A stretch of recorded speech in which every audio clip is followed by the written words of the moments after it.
So the rest of this comment said that they thought that Drury Lane was just a place that was made up for Shrek and it wasn't a real place, and that's hilarious. I wish it was, but there's actually a lot of history to it, and there's two parts to this kind of answer: the history of the actual street and then the nursery rhyme, which is what you hear in Shrek. So what you hear in Shrek as the gingerbread man, or Gingy, is being tortured is the nursery rhyme.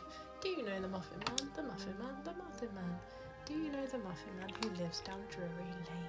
Now, it could just be a nonsense nursery rhyme, but others say there's a lot more to the story, and the first written evidence we have of it comes from 1820 or 1819 in some versions. It comes from a manuscript called Life High and Low that tells us about some of the characters and songs of the time, including the dandy Muffin Man of Drury Lane, and it seems to have started as a silly stage song being sung in quite seedy places, and then over time it becomes the children's nursery rhyme.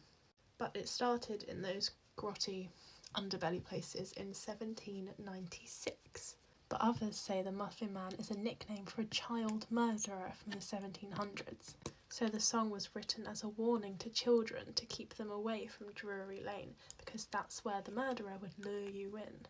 And then that's where he would kill you. But of course there's lots of other more definite history to it as well. My favourite place there is the Theatre Royal, Drury Lane, which was first opened in 1663, making it the oldest theatre in continuous use, but it was then rebuilt, redesigned and reopened in 1812, and again more recently a few years ago for Frozen when it went in there.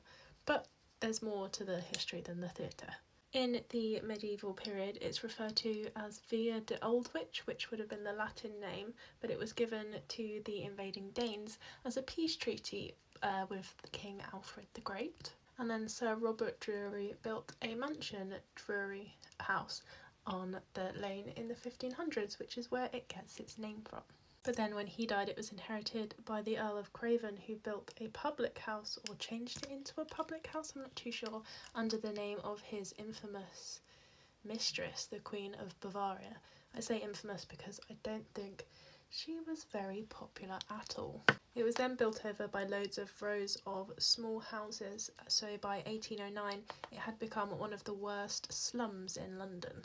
But later on, in 1869, it becomes the place where the first Sainsbury's shop opened, and it now has lots of lovely places, like the Gillian Lynn Theatre. So think of it more as an area, rather than one specific road or lane. I promise you, it's the lighting, I'm not this pink in real life.